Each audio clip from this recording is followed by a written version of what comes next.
অর্থমন্ত্রী দাবি করছিলেন যে জ্বালানি তেলের দাম টাম বাড়বে না, সবকিছু জনগণ যেন চাপে না পড়ে সেই ব্যবস্থা করছে সরকার।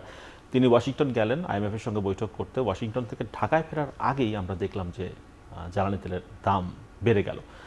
এবং তিনি ঢাকায় নামার পরে সাংবাদিকরা যখন জিজ্ঞেস করলেন যে আইএমএফ এর চাপে এটা করা হয়েছে কিনা, তিনি বললেন যে চাপে করা হয়নি।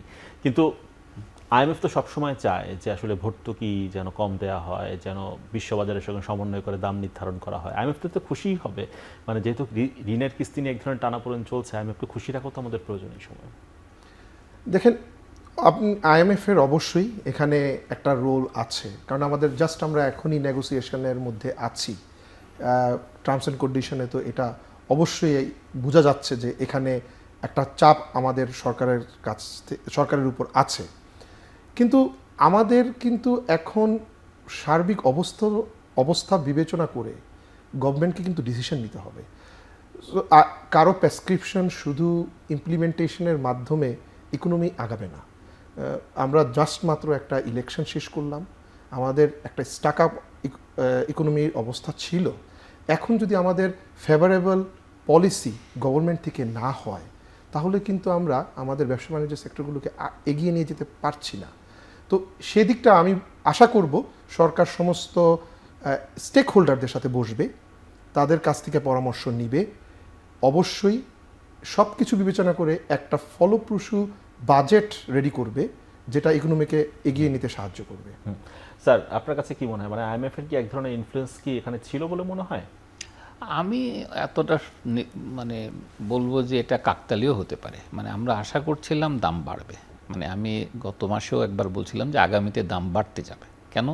কারণ আমরা জানি যে গভর্নমেন্টের নিজস্ব স্টক শেষ হয়ে যাচ্ছে, যখন কস্টিং বাড়বে। কিন্তু আমি বলবো যে এটা কাকতালীয় হতে পারে, কারণ ইম্পর্টেন্ট ইস্যুটা হচ্ছে যে জ্বালানি তেলের যে দামটা বাড়লো, যে আগেই বললাম যে এখানে 45 থেকে কোনো কোনো ক্ষেত্রে প্রায় ডাবল হয়ে গেছে, সেখানে আমরা অতটা বাড়াই নাই।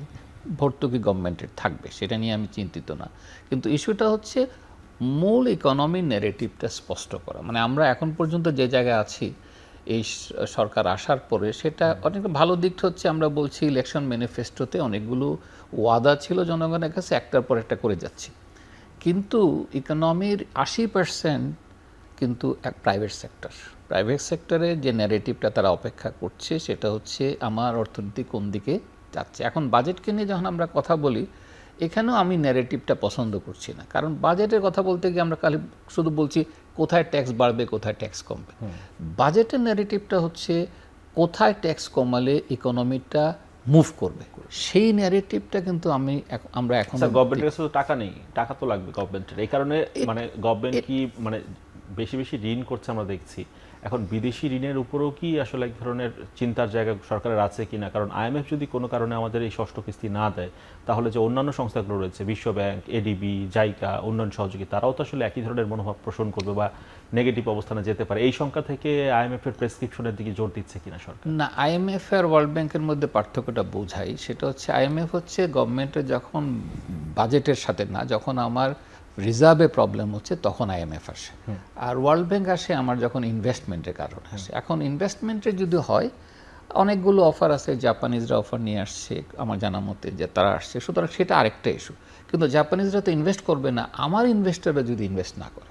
সো যে ন্যারেটিভটা তৈরি করা উচিত ব্যবসায়ী দিক থেকে, সেটা হচ্ছে আমি কোনটাকে সেফ মনে করবো। আমরা গত ইলেকশনের পর থেকে আমাদের ন্যারেটিভটা কি হচ্ছে, যে জুলাই সনদ বাস্তবায়ন হচ্ছে কিনা, আইন সংসদটা কোন দিকে হবে। মানে আমরা কিন্তু এখনো ইকোনমি ন্যারেটিভে যাইনি।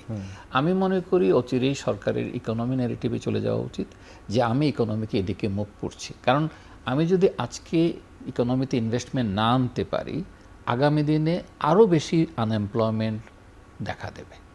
এই যে মানুষ কাজ পাবে না, সেই চিন্তাটা করে, কারণ আমি যদি মনে করি আমার ন্যারেটিভটা ঠিক রাখতে হবে, আমার অনেক ইনভেস্টমেন্ট লাগবে, সেই ইনভেস্টমেন্ট করব, কিন্তু সেখানে যেন আগের মতো আমরা যথেচ্ছা ইনভেস্টমেন্ট না করি, এমন প্রজেক্টে ইনভেস্টমেন্ট না করি যেটা ইকোনমির জন্য, যেটা ভার আসলে ইকোনমি বহন করতে সেটা না পারে বা বেশি বেশি চাপের কারণ হয়ে যায়।